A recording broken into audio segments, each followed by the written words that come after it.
Hey, it's Jody from Ireland Family Vacations, and I am sitting here with Anthony Moloney, who owns the Doolin Hostel. Now, when did you open the hostel? I took it over February 2012. Prior to that, it was family business since 1983. Oh. So we were actually the first hostel in the west coast of Ireland, and we were the first hostel approved in Ireland. Oh wow, I had no idea. So this was the first hostel on the west coast. Oh, yeah. That's exciting. Now why Doolin? What is the draw that brings people to Doolin? Doolin has pretty much everything. You walk in, it's a small wee village. There's not much around. People come in sometimes like a night like this evening and they'll go, where have we just landed? And then they go like worried that there's not much to do here. But then you start going through it, like tonight, middle of October, there's live music down in the pubs, got great music, great atmosphere. Get up in the morning then, you can hike up to the cliffs tomorrow. You can go up to Doolin Commute, large site like manure. You can take a trip over to the Aran Islands. You can go explore the burn. And then if you're a bit more active, you can go horse riding, rock climbing, surfing, sea kayaking, mountain biking, caving. You've got 250 caves to choose from. You can go, if you're into scuba diving, you've got the largest network of underwater pool in Europe. There's weeks upon weeks training side. And then for families, there's some great stuff like you go down the hinge, you got the rock wall, you can go sea kayaking. Most of it's about 8-year-olds up, but only 5 or 6-year-olds do it as well. Caving is really fun, kind of an easy extreme sport. I even have my daughters down, 8-year-old and a friend's 5-year-old down in the caves. Proper wellies, runs. Oh wow. The whole lot, hard hats, everything. They love them. So there's a lot of things to do. Excellent. And then you got the surfing as well. There's a few other bits and pieces. So it's a very nice central location for the west of Ireland then. It certainly is. Like you're 50 minutes from the airport. You can an hour from Galway, an hour 15 from Galway, an hour from Limerick. You can be down in Kerry in 2.5 hours. You can be up in Connemara in 2.5 hours. So it's a good central place. You can be in Dublin in 4.5 hours. Excellent. Now I know that your background was actually in hospitality management and a bit more higher, the multiple star hotels, shall we say.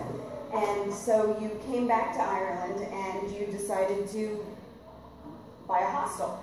That's a large difference. Pretty large difference, yeah. Long story is I did go 360. I grew up in hosteling. Mum has actually been B&B for 45 years as well, so she's my first B&B here.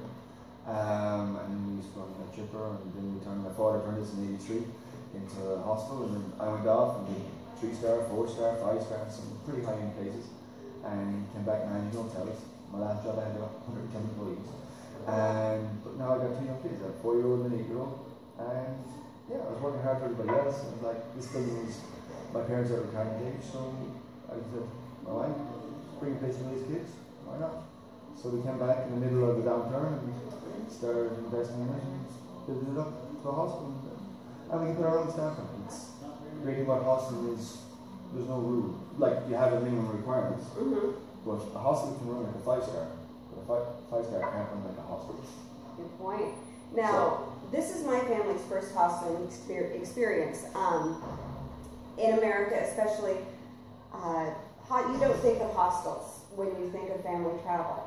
No. So we were very excited when you invited us to come and check out the hostel. Our room is big. It's not, massive big, but there's, we have a double bed and 2 twins. We have an en-suite bath. And it's clean, it's comfortable, it has everything you need, but it doesn't, obviously it doesn't have the extras that end up costing more. Yeah. But why is hosteling such a good idea for families, do you think, especially in Ireland? Well, they're a great way, and there's a lot of hostels starting thinking like that. There is, hosteling unfortunately does have a bad reputation. There's a lot of hostels that do their party centre. To be honest, there's stag tens and kind of anything goes atmosphere. There's a lot of good hostels as well. Unfortunately, about 1% of people actually use hostels to go traveling. So when we took this over, we were even torn the last 2.5 years trying to get comfortable with the name of hostel ourselves. But it lets us do a lot that we can do. So for families, it's a great way of traveling because it's cheap, it's affordable. For us, our whole ethos is a good bed, a good shower, a good cup of coffee. Have it clean, have it simple, just like your own home. So you don't have chandeliers Well, Right. maybe you do, I don't. But have big chandeliers hanging from and you have gold faucets, and you have, a butler there, and you have friends saying, good evening, good morning, sorry to come down and have your toast. But no, this is more like a family. So, yes, the rooms are, thank you very much, because that's what we're trying to go for in the way that just nice, clean, comfortable, that you feel comfortable, safe. Yeah. And then if your child wants a bowl of cornflakes during the afternoon, there's a kitchen downstairs, you can go and make it. You come back after hiking, you just got soaked on. You're not worried about coming in the front door that you're going to drown out the lobby and you look like a drowned rat. You can walk in, go back into your drying room, get on the chain, take off the gear, get it dry, put a wash on, which is one of the biggest advantages I think a lot of families, as they travel 5 or 6 days, trying to travel with 2 to 4 kids, it's like entourage, case and suitcase. So you can pack for, let's say, 4 days or 3 days, and then you can get back, do a day of laundry. It only takes for us to turn around with laundry about now 10 minutes, now 20 minutes. Oh, wow. So, and then you can come down and set up dinner. If you feel like having a pizza, you have a pizza with a good coffee. And then you want to just relax in here and have a glass of wine with kids or play a game of checkers, you can do that. And if you want to go down and listen to some music in the pub, you can do that. So all the options are open. And I noticed that, like you said, there aren't any rules in hostels, so some hostels offer more than others. Here you offer a continental breakfast in the morning. There's a full kitchen that you can bring your items into and utilize. There's the cafe, you make, the coffees, the baked goods, the pizzas. What else do you think are the benefits to a family for this hostel? Okay, they have all the extra to do.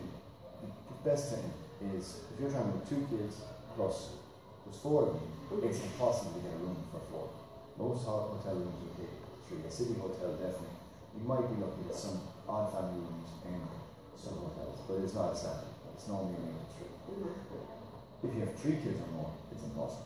So for us, we can cater to 4 kids, even some places with 5 kids. With one room can actually cater 2 hours and 5 kids. You have one room, so you're cutting your cost in half. And that's one of the biggest advantages. There's no bar downstairs. It's more of a home. Most places, like for us, we're family operated. We live on site. Opposed to some big hotels, there'll be a numerous amount of rooms. There's a lot of activity. There's restaurants, there's bars, there's a lot going on. A lot of people have this. Even I used to work hotels somehow a safe place. There's a lot of traffic coming in and going out and in. Here, it's more of a home. And you did mention to me you don't do the hen and stag parties at all. No. It was one of the big things you said. It is a big party thing. A lot of places do it. You can't be everything to everybody. Right. We're not big enough to have 20 guys out having a party down that side and having a family with 2 kids in the room next door. It just doesn't work. Some bigger hostels in the bigger cities can cater for it. They may have 3 or 4 floors. One floor is specifically just for that, and we have security and it's all managing. But for us being small, we can't do it. So we said, this is our market, this is how we want to do. Excellent. And so you've basically created your niche here in Doolin. You've got the great history behind it. So do you see big changes for the future of Doolin itself or of Ireland? I know the Wild Atlantic Way comes right through Doolin. Have you noticed a large change with that? The Wild Atlantic Way is great. Definitely is a big plus. I think it's going to take 4 or 5 years. It's a great marketing idea. It's a fantastic idea. But to get it to fruition, get it out to market, and get everyone to use the idea, it's going to take time. But already, is there impact on it? Yes, most definitely.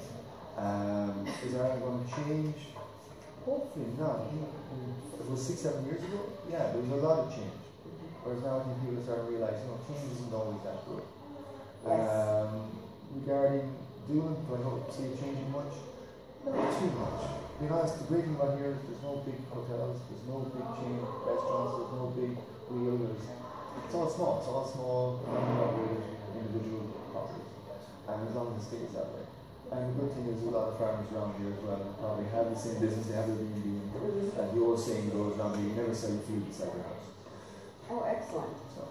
Okay, so 3 questions. Top thing to do in Doolin. Come stay here. Excellent. Best type of seafood to eat in Doolin? The seafood you're blessed because it's a fantastic fish market just up around the corner. And if you ever want to come in and buy fish, there's no problem at all. Does it look like a fish shop? It's a shame. As in, a commercial. You walk in, you're going, okay, where's the fish shop? And it isn't. You bring it to the freezers and you pick out that. It's commercial. All the top restaurants and the top hotels around pretty much an hour and a half drive usually. So fish and Doolin is top. Okay, and I know there are there 3 pubs that have live music here? There's 4 pubs. 4 pubs. Okay, so, and do you have the same, do the musicians go from pub to pub? Or do you have the musicians kind of at one, that's their pub? There is, yes and no, sounds like that. Yes, some musicians do have a certain pub they play at. Some musicians have 2 or 3 pubs they play at on different nights. Different musicians have different ways. Like Blackie now will be very popular. And he'll be very energetic pipe. Okay. You have Ted Paul, who sings down the corners, he sings in the fairness as well, and fantastic vocals. If you know the corner, there's a whole lot that play down the corners. And then like nights like Sunday night, which is a great night because let's say down the corner is 6:30, it'll start an area session, then it starts again at 9:30. You have your 3 or 4 musicians who are paid, come in and all that. But then somebody else may just come down for a pint and 3 tunes. So you can often nights about 3, you put 15. You have more. Right. You might have got your chops in for 2 pints and 4 or 5 tunes and goes away. So it's best night for music in Doolin? I would say Sunday.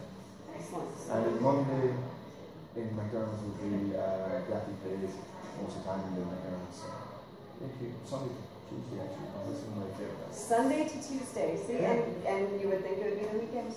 Oh yeah, no, weekends are great. Right. Don't get me wrong, but like if you want a good session, well, like we all work Friday, Saturday, we're all big Tuesday, and we're very lucky to have it.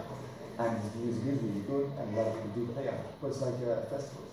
Right. And even in February, the last weekend of February, we have like Russell. Friday, Saturday is the festival. Right. Sunday it warms up. Monday is the best night. And it's over. Then during the folk festival, this weekend's gone by, the Schnoes Festival down in Congress. So, yeah, it's always Busy. busy. Busy town. Well, excellent. So again, if you find yourself in Doolin, traveling with a family, you want to check out the Doolin Hostel. I can vouch for the rooms being very, very clean, and pretty soon I'm going to be able to vouch for the pizza too.